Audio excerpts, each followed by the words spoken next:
British advanced pain clinic, నొప్పి మాయం, surgery దూరం. For appointments 9155515563.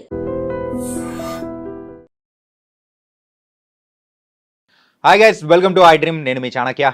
పుష్ప గురించి రికార్డులు ఎక్కడ పడితే అక్కడ, ఎక్కడికి వెళ్ళినా బ్రేక్స్ పడుతూనే ఉన్నాయి.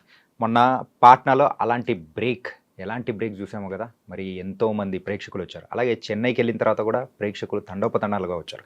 కానీ చెన్నైలో జరిగిన ఈవెంట్లో మాత్రం ఒక కాంట్రవర్సీ లేవనెత్తింది.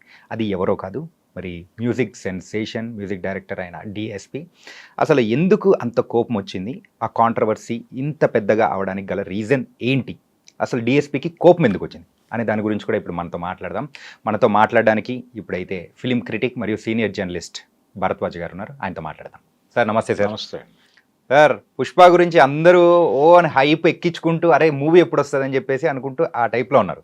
కానీ మొన్న చెన్నైలో జరిగిన ఈవెంట్లో అందుకు మ్యూజిక్ డైరెక్టర్గా వర్క్ చేసిన డిఎస్పి మాత్రం కొంచెం అంటే కోపంగా రొసరొసలవుతూ మరి యలమంచిలి రవి గారి మీద కోప్పడ్డారు. ఏంటి దానికి కారణం ఏంటి? ఇండస్ట్రీ మొత్తం అదే ఇప్పుడు టాక్ నడుస్తోంది. అంటే ఈ నేపథ్యంలో గతంలో దేవిశ్రీతో చేయించుకుని విడాకులు ఇచ్చినటువంటి డైరెక్టర్ల చిట్టా బయటకు తీసి మాట్లాడుకుంటున్నారు. అంటే త్రివిక్రమ్ శ్రీనివాస్ మొదట్లో దేవిశ్రీతో కొనసాగాడు, తర్వాత ఆయన వేరే మ్యూజిక్ డైరెక్టర్ షిఫ్ట్ అయిపోయాడు. అలాగే బోయపాటి తను దేవిశ్రీతో కొనసాగి వేరే మ్యూజిక్ డైరెక్టర్కి షిఫ్ట్ అయిపోయాడు. ఇలా వరుసగా ఎంతమంది షిఫ్ట్ అయ్యారు దేవిశ్రీ నుంచి అనేది ఒక లిస్ట్ ప్రిపేర్ చేసి ప్రపంచంలో మాట్లాడుకుంటున్నారు. ఇది ఎందుకు జరిగింది అంటే ఈ సినిమాకి సంబంధించి పర్టికులర్గా ఇప్పుడు సుకుమార్ కూడా అదే బాటలో వెళ్ళబోతున్నాడా అనేది చర్చ. అదే జరగబోతుందేమో అనిపిస్తుంది సార్. అనిపిస్తోంది. కానీ ఆయన నెక్స్ట్ చేయబోతున్న సినిమా రామ్ చరణ్తో. ఆ సినిమాకి సంబంధించి ఆల్రెడీ ఒక ప్రకటన చేశారు. అందులో మ్యూజిక్ డైరెక్టర్గా దేవిశ్రీ పేరే మాట్లాడాడు ఆయన. కాబట్టి ప్రస్తుతానికైతే ఆ డిస్టర్బెన్స్ కనిపించటం లేదు. ఉంటే ఉండొచ్చు కూడా. అంటే ఆయన పుష్ప వేదిక చెన్నైలో మాట్లాడిన సందర్భంలో నాకు కొంచెం టైం ఇచ్చుంటే నేనే చేసేవాడిని అన్నాడు. కానీ వీళ్ళ ప్రెజర్లో వీళ్ళు ఉన్నారు ప్రొడ్యూసర్లు. ఇప్పటికీ ఆ సినిమా నడుస్తోంది, ఇప్పటికీ దాన్ని చెక్కుతున్నారు. ఇంకా పూర్తిగా పనులు కాకపోవడం వల్లనే సుకుమార్ ప్రీ రిలీజ్ ఈవెంట్లో ఎక్కడ కనిపించడం లేదు. అంటే ప్రింట్ రెడీ చేయటం మాత్రమే కాదు, దాన్ని ఎన్ని భాషల్లో రిలీజ్ చేస్తున్నారు, అన్ని భాషల్లోనూ అన్ని పనులు కంప్లీట్ అవ్వాలి. కంప్లీట్ అయ్యి 5వ తారీఖు తెర మీద బొమ్మ పడాలి. ఈ పనిలో ఉన్నారు ఆయన. అయితే ఇది ఇలా 3 ఏళ్ళు నడిచింది సినిమా. 3 years నడకలో హీరో గారు పూర్తిగా ఆ ప్రాజెక్టుకే అంకితమై ఉన్నట్టు, డైరెక్టర్ గారు ఆ ప్రాజెక్టుకే అంకితమై ఉన్నట్టు. కానీ కొంతమంది బయట కమిట్మెంట్స్ ఉంటాయి. అలా దేవిశ్రీ కూడా ఒక కమిట్మెంట్ ఉంది, కంగువ. అది కూడా చిన్న ప్రాజెక్ట్ ఏం కాదు. అది కూడా సూర్య తన్ని తాను పాన్ ఇండియా మార్కెట్లోకి ప్రవేశపెట్టుకోవడం కోసం చేసిన వెంచరే. దానికి ఎక్కువ టైమే కేటాయించాల్సిన అవసరం ఉండొచ్చు, తనకి వచ్చి ఉండొచ్చు. ఆ పని ఈ పని ఇవి రెండు ప్యారలల్గానే నడిచినాయి. పుష్ప 2 అలాగే కంగువ. దీంతో పాటు తను కొన్ని స్టేజ్ షోస్ కమిట్ అయి ఉన్నాడు. ఈ హడావిడిలో అంటే ఇతనికి ఉన్నటువంటి ఇతరేతర పనులలో ఈ పని అవుతుందా అవదా, రిలీజ్ డేట్ దగ్గరకు వచ్చేస్తుంది అనేటువంటి ఆందోళనతో వాళ్ళు 3 మ్యూజిక్ డైరెక్టర్లను ప్రవేశపెట్టారు. ఒక మ్యూజిక్ డైరెక్టర్ అయితే బహిరంగ వేదిక మీద నేను పనిచేసిన మాట వాస్తవమే అని కమిట్ అయ్యాడు ఆయన. డాకు మహారాజ్ మ్యూజిక్ డైరెక్టర్ అయిన తమన్ను ఆ డాస్ మీద చెప్పాడు, నేను పని చేశాను, చాలా పని ఉంది అక్కడ, ఒక భాగం అయితే నాకు ఇచ్చిన పార్ట్ నేను కంప్లీట్ చేసి వచ్చేసానని చెప్పాడు ఆయన. ఆ మిగిలిన భాగాన్ని ఇంకొక 2 మ్యూజిక్ డైరెక్టర్లు కంప్లీట్ చేశారనేది ప్రపంచానికి తెలిసిన విషయం. ఇది పరిస్థితి. సో కొన్ని పెద్ద ప్రాజెక్టులకి ఎక్కువ మంది పనిచేయాల్సి ఉంటుంది. అయితే పాటలన్నీ ఇతనే చేశాడు, బ్యాక్గ్రౌండ్ స్కోర్కి సంబంధించి మాత్రమే. అలాగే బీజిఎం గురించి మాట్లాడుతున్నారు, కానీ ఏ సినిమాలోనైనా బీజిఎం ఒకటే ఉంటుంది. బ్యాక్గ్రౌండ్ స్కోర్ వేరు, బీజిఎం వేరు, రెండింటిని కలిపి మాట్లాడుతున్నారు. సో ఈయన చేసిందే ఉంటుంది, దేవిశ్రీ డిజైన్ చేసిందే. అయితే ఇక్కడ వినిపిస్తున్నది ఏంటంటే కంగువాకు సంబంధించి ఆయన చేసినటువంటి బీజిఎం ఎఫెక్టివ్గా లేదు అని. అందుకని తమన్తో అది కూడా చేయించుంటారు, అందుకని కొంచెం ఎక్కువ హర్ట్ అయ్యాడు ఇతను దేవిశ్రీ అనేది వినిపిస్తున్న మాట. ఇంకోటి ఏంటంటే బయట వినిపిస్తున్నది కూడా అంటే పుష్ప 1కి అయితే సో మొత్తం తనే చేసి మరి మంచి క్రెడిట్ అనేది కూడా హిట్ వచ్చింది, దానికి తగ్గట్టు మ్యూజిక్ డైరెక్టర్గా తనకు కూడా మంచి పేరు వచ్చింది. మరి ఆ మూవీ కూడా నేషనల్ లెవెల్లో ఒక పెద్ద హిట్ అయిపోయింది. 2 అంతకు మించిన హైప్ అనేది వచ్చింది. ఇప్పుడు ఇంతమందిని మ్యూజిక్ డైరెక్టర్ని ప్రవేశపెట్టడంతో సో ఆ క్రెడిట్ తనకు కాకుండా మిగతా వాళ్ళతో పంచుకోవాల్సి వస్తుందనే భయంతో కూడా అని ఉండొచ్చు. బాధతో కూడా మాట్లాడాడు ఆయన. అంటే నాకు కొంచెం టైం ఇచ్చి ఉంటే అనేది అది అన్ని సందర్భాల్లోనూ కుదరకపోవచ్చు. అంటే ఇలాంటి ప్రాజెక్టుల విషయంలో తను కూడా ఇతర పనులు మానుకుని అక్కడ ఉండాల్సిన పరిస్థితి వస్తుంది. అందుకని తను నిలబడలేని పరిస్థితి ఉంది అనేది ఆయన నిర్మాతలు తన మీద చాలా కంప్లైంట్స్ ఉన్నాయి వాళ్ళకి అని అన్నాడు. అక్కడ ప్రేమ ఉంది, కంప్లైంట్స్ ఉన్నాయి, కంప్లైంట్స్ ప్రేమను డామినేట్ చేసినటువంటి ఒక సందర్భం నేను చూశాను అన్నాడు ఆయన. ఎందుకు కంప్లైంట్స్ అంటే వీళ్ళకి కావలసిన టైంలో ఆయన ఇంకో పనిలో ఉండటం, ఓకే, వీళ్ళు అనుకున్న షెడ్యూల్లో ఆయన టైం కేటాయించలేకపోవటం జరిగింది. అక్కడ జరగటం వలన వాళ్ళు భయపడ్డారు. కానీ మీరు భయపడాల్సిన అవసరం లేకుండా నేను ఆ పక్క షెడ్యూల్లో అయినా కానీ వచ్చి చేసుండేవాడిని, నా మీద పూర్తి భరోసాతో మీరు లేకపోవడం వలన నేను చేయలేని పరిస్థితి ఏర్పడింది అనేది ఆయన కంప్లైంట్. వీళ్ళ కంప్లైంట్ ఏంటంటే ఈయన కోసమే కూర్చుంటే రిలీజ్ డేట్ అనౌన్స్ చేసున్నారు వాళ్ళు. ఇప్పటికే ఆగస్టు 15 రిలీజ్ అవ్వాల్సిన సినిమా డిసెంబర్కి వచ్చింది. డిసెంబర్ 6 అనుకున్నారు, 5కి ప్రీపోన్ చేశారు. ఈ ప్రీపోన్ చేయటం కూడా వ్యూహాత్మకమే. అంటే సినిమా రిలీజ్ ఉంటుందా లేదా అన్న టైప్లో బయట రకరకాల రూమర్స్ ప్రచారం అయినాయి. ఒక్కసారి అంత పెద్ద మూవీ పోస్ట్పోన్ అయిపోవడంతో ఇంకోసారి కూడా మూవీ షూటింగ్ కంప్లీట్ కాలేదు, ఇంకా సాంగ్స్ ఏం రిలీజ్ అవ్వట్లేదు, ఏంటంటే పబ్లిసిటీ కూడా ఏం ఎక్కువ చేయట్లేదు అని చెప్పి ఒక నెల క్రితం వరకు ఉన్నప్పుడు అరే ఈసారి కూడా లేదురా బాయ్, అది పోతుంది, సంక్రాంతికి పోతుందా తర్వాత పోతుందా అనుకుంటున్నారు. నెక్స్ట్ ఇయర్ రిలీజ్ ఇప్పుడు లేదు అనే వాతావరణంలో చర్చలు జరిగినాయి. కాబట్టి వాళ్ళు దీని మీద సీరియస్గా ఉన్నారు, సినిమా రిలీజ్ చేసేయాలి అని. అందుకని సుకుమార్ ఆ పనిలో ఉన్నాడు.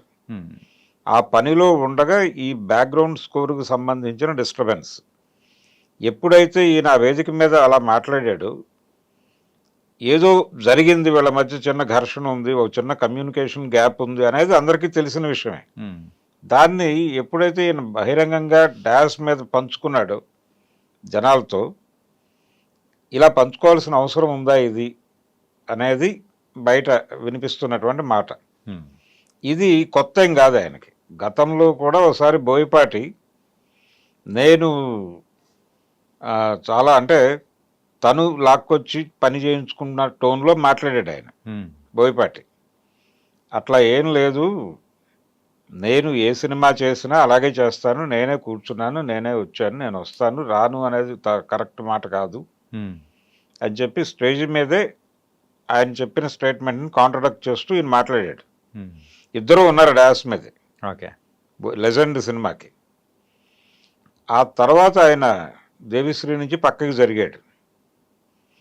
ఇలా ప్రతి సందర్భంలోనూ అత్తారింటికి దారేది తర్వాత త్రివిక్రమ్ దారి మార్చాడు. ఇలా ప్రతి డైరెక్టరు, ఈయనతో ట్రావెల్ అయిన ప్రతి డైరెక్టరు దారి మారుస్తున్నాడు. మార్చడానికి ముందు ఒక డిస్టర్బెన్స్ జరుగుతోంది, ఇప్పుడు ఈ సినిమాకి డిస్టర్బెన్స్ జరిగింది, ఇప్పుడు సుకుమార్ కూడా వెళ్ళిపోతే దేవిశ్రీ పరిస్థితి ఏంటి అనేది. రెండోది, కంగువా సినిమా ప్రాపర్ రిజల్ట్ రాలా, అది ఈయనకి ఏ రకంగానూ హెల్ప్ అవ్వలేదు, ఇక్కడ ఇబ్బంది పెట్టింది తప్ప. అందుకని దేవిశ్రీ భవిష్యత్ ఏమిటి అనే దాని మీద చర్చ జరుగుతోంది ఇప్పుడు. అంటే తను ఈ టైంలో, ఈ కష్టకాలంలో అలా బహిరంగ వేదిక మీద అలా గొడవ పడటం కరెక్ట్ కాదు అని. ఇప్పుడు రేపు దానికి ఇంకా ఈవెంట్స్ ఉన్నాయి, చెన్నై ఈవెంట్తోనే అయిపోలేదు, ఈ తర్వాత ఈవెంట్స్లో ఆయన కనిపిస్తాడా లేదా అనేది వినిపిస్తుంది. రేపు అంటే ప్రొడ్యూసర్లు ప్రాజెక్టు దాని ఇంటిగ్రిటీ ఇబ్బంది పడుతుంది కాబట్టి ఆయనతో ఘర్షణ పడే పద్ధతిలో ఆయన మాట్లాడింది కొంచెం కాంట్రవర్సీ అయింది. కానీ దాన్ని కూడా సినిమాకు ఉపయోగపడే పబ్లిసిటీగానే వాళ్ళు భావించవచ్చు. ఓకే. భావించి ఫర్దర్గా ఈ గొడవని పెంచడం ఈ ప్రాజెక్ట్ వరకు. తర్వాత ఏంటనేది వేరే గొడవ. అంటే మైత్రి మూవీ మేకర్స్తో వచ్చేటువంటి తర్వాత సినిమాల్లో దేవిశ్రీ ఉంటాడా లేదా అనేది పక్కన పెట్టేస్తే ఈ ప్రాజెక్ట్ ఇంటిగ్రిటీని ఇబ్బంది పెట్టే ప్రయత్నం వాళ్ళైతే చేయరు. నెక్స్ట్ ఈవెంట్స్లో ఆయనతో మాట్లాడించే ప్రయత్నమే చేస్తారు. అంటే మేమందరం ఒక్కటిగానే ఉన్నాము అనే ఒక ఇండికేషన్ ఇచ్చే ప్రయత్నం అయితే జరుగుతుంది. మిగతా ఈవెంట్స్ అయితే 4-5 ఉన్నాయి కాబట్టి అందులో ఎక్కడో చోట అందులో మాట్లాడిస్తారు. ఓకే. మాట్లాడిస్తారు. ఆల్రెడీ పాటలన్నీ ఆయన చేసినవే. అంటే ఈ ప్రభావం వలన ఇప్పుడు ఆ పాట మీద కూడా ఒక డివైడ్ టాక్ మొదలైంది. ఐటమ్ సాంగ్ సుకుమారు అనగానే న్యాచురల్గా ఒక హైప్ వస్తుంది. అంటే దాని మీద చాలా ఎక్స్పెక్టేషన్స్ ఉంటాయి జనాలకి. అంటే అమలాపురం నుంచి మొదలైంది ఇది. అక్కడి నుంచి దేవిశ్రీ ఉన్నాడు. సో వీళ్ళ కాంబినేషన్లో వస్తున్నటువంటి ఐటమ్ సాంగ్ అనగానే ఒక హై లెవెల్ ఎక్స్పెక్టేషన్. దాన్ని ఈ పాట రీచ్ చేయలేకపోయింది అనేది ఒక మిక్స్డ్ టాక్ అనేది వచ్చింది. కానీ ఇది పూర్తి వాతావరణంలో పాట చూడలేదు ఎవరు. జస్ట్ పాట రిలీజ్ అయింది అంతవరకే. కానీ 2-3 సార్లు వింటే ఇది బాగానే ఉంది. ఈ పాట మరీ అంత పక్కన పెట్టేదగ్గ పద్ధతిలో అయితే లేదు. అందుకని సుకుమార్తో ఇతని ప్రయాణం ఇంకొక సినిమా వరకు కొనసాగే అవకాశం ఉందని నేను అనుకుంటున్నాను. అంటే ఆయన ఆల్రెడీ కమిట్మెంట్ ఇచ్చున్నాడు. రామ్ చరణ్ సినిమాకి అనౌన్స్ చేసున్నాడు. ఈ టైంలో ఈ డిస్టర్బెన్స్ తన సినిమా మీద లేకపోతే తన ప్రాజెక్ట్ మీద ఉండకపోవచ్చు. గతంలో లాగా ఏ ఈవెంట్లో గొడవ పడితే ఆ తర్వాత ఆ డైరెక్టర్తో ఆయన ట్రావెల్ లేకపోవటం అనే దాని ప్రకారం ఒక లెక్క వేసేస్తున్నారు. సుకుమార్తో కూడా ఫుల్ స్టాప్ అయిపోయింది అని. ఈ ఫుల్ స్టాప్ పడకపోవచ్చు అనేది నా అంచనా. అంటే వాళ్ళ మధ్య ఆ స్నేహం కొనసాగుతుంది అని. అల్లు అర్జున్ కూడా నిజానికి తను వాంటెడ్గా తమన్ని తీసుకొచ్చాడని, తమన్ని తీసుకురావడం వెనకాల అల్లు అర్జున్ని ప్రేరేపించిన వాడు త్రివిక్రమ్ శ్రీనివాస్ అనే కథ కూడా నడిచింది. దానిలో కూడా వాస్తవం లేదు అని చెన్నై ఈవెంట్లోనే చెప్పుకున్నారు వీళ్ళు. ఇలా ఒక్కొక్క పుకారుని పక్క గెంటి ఇంటిగ్రిటీ కాపాడుకునే ప్రయత్నం చేస్తున్నారు. ఈ ప్రయత్నం ఇలా కొనసాగుతుంది. నెక్స్ట్ వెంచర్లో సుకుమార్ పరిస్థితి ఏంటనేది అప్పుడు డిసైడ్ అవుతుంది. దేవిశ్రీకి ఎవరితో గొడవ జరిగినా కానీ అదృష్టం మాత్రం తమనికే దక్కుతుంది సార్. అంటే మధ్యలో రెహమాన్ వచ్చాడు కదా. ఇప్పుడు ఇంతకుముందు బుచ్చిబాబు సినిమాకి కూడా తను పనిచేశాడు కదా. ఆ తర్వాత ఇప్పుడు రెహమాన్ వచ్చాడు రామ్ చరణ్తో చేస్తున్న ప్రాజెక్టుకి. ఇలా రకరకాల ఉదాహరణలతో రకరకాల కథనాలు సర్క్యులేషన్లోకి వచ్చేసినాయి. ఇప్పుడు దేవిశ్రీ ఒక కాంట్రవర్షియల్ క్యారెక్టర్ కింద మారింది. ఈ కాంట్రవర్షియల్ క్యారెక్టరు ఆయన కెరియర్ ఎలా నడుస్తుంది అనేది. రెండోది పాన్ ఇండియా ప్రాజెక్టులే ఉన్నాయి ఇప్పుడు. ఈ పాన్ ఇండియా ప్రాజెక్టులు నిజానికి తమన్ కూడా ఎక్కడా దేవిశ్రీ పేరు మాట్లాడటమో లేకపోతే ఇబ్బందికరమైనటువంటి ప్రకటన చేయటమో చేయలేదు. చాలా గౌరవప్రదంగానే మాట్లాడాడు. తను కూడా చెప్పింది ఇదే, పాన్ ఇండియా ప్రాజెక్టు చాలా భారీ సినిమా ఇది. దీనికి 2-3 పనిచేయటం అనేది పెద్ద వింతైన విచిత్రమైన విషయం కాదు. అంతకు మించి దీన్ని కాంట్రవర్షియల్గా చూడకండి అని చెప్పాడు తను. ఏది డాకు మహారాజ్ ఈవెంట్లోనే. గతంలో కూడా ఇలా ఒక సినిమాకి 2-3 మ్యూజిక్ డైరెక్టర్లు పనిచేసిన చరిత్ర ఉంది మనకి. అంటే పాటలు ఒకళ్ళు చేస్తే బ్యాక్గ్రౌండ్ స్కోర్ ఒకళ్ళు చేసిన సందర్భాలు, కొన్ని సందర్భాల్లో పాటలు చేసినవి కూడా ఉన్నాయి. ఇందిరా సినిమాలో ఆర్పి పట్నాయక్ ఒక పాట చేశాడు. ఓకే. అంటే ఆ టైంలో మణిశర్మ అందుబాటులో లేడు. ఒక పాట పెట్టాలి అని డైరెక్టర్ గారు అనుకున్నాడు. అక్కడ అనుకున్నప్పుడు మ్యూజిక్ డైరెక్టర్ లేడు అనగానే ఆ టైంలో కొంచెం ఎక్కువ హడావిడి చేస్తున్నాడు ఆయన ఆర్పి. అందుకని వెంటనే ఆర్పితో ఒక పాట చేయించుకున్నారు. కులశేఖరే రాశాడు ఆ పాట. ఓకే. అది అలాంటి సందర్భాలు చాలా కనిపిస్తాయి సినిమా ఇండస్ట్రీలో. అలాగే చాలా పెద్ద ప్రాజెక్ట్, ఇప్పుడు అల్లూరి సీతారామరాజు లాంటి ప్రాజెక్టుకి సత్యం గారు పనిచేశాడు. ఆదినారాయణరావు గారి ప్రాజెక్ట్ అది. ఇలాగే భక్త కన్నప్ప సినిమాకి కూడా ఆదినారాయణరావు గారికి హెల్ప్ చేశాడు ఈయన వెళ్ళి. హెల్ప్ చేయటం కేవలం ఆర్ఆర్ వరకే కాదు, ఒక 2-3 పాటలు కూడా ఈయన చేసి పెట్టాడు ఆయనకి. ఓకే. ఇలాంటి అలాగే ఇళయరాజా గారి సినిమాల్లో కూడా కనిపిస్తారు వేరే, అంటే ఎల్ వైద్యనాథన్ పేరు వైద్యనాథన్ గారు. ఇలా చాలామంది మ్యూజిక్ డైరెక్టర్లు పెద్ద ప్రాజెక్ట్ అనుకున్నప్పుడు వేరే మ్యూజిక్ డైరెక్టర్తో కలవటం నడుస్తుంది. కానీ ఇక్కడ గొడవ ఏంటంటే తను కాదు చూస్ చేసుకుంది, ప్రొడ్యూసర్లు చూస్ చేసుకున్నారు. అది గొడవ. ఓకే. మాయాబజార్ సినిమా అప్పుడు రాజేశ్వరరావు గారు ఆ సినిమాకి మ్యూజిక్ డైరెక్టరు, ఆయనతో చిన్న విభేదం డైరెక్టర్కి వచ్చింది. వెంటనే ఆయన షట్ డౌన్ చేసి వెళ్ళిపోయాడు ప్రాజెక్ట్ నుంచి. వెళ్ళిపోయిన తర్వాత ఘంటసాలను తీసుకున్నారు. అంటే రాజేశ్వరరావు గారు దాదాపు 7-8 సినిమాలు అలా వదిలేశాడు. చిన్న మాట పట్టింపు, ఏదైనా చిన్న మాట పట్టింపు వస్తే ఆయన ప్రాజెక్ట్ వదిలేసేవాడు. నమ్మిన బంటు కూడా ఆయన చేయాల్సిన సినిమా ఆయన సగం చేశాడు, చేసి వదిలేసి వెళ్ళిపోయాడు.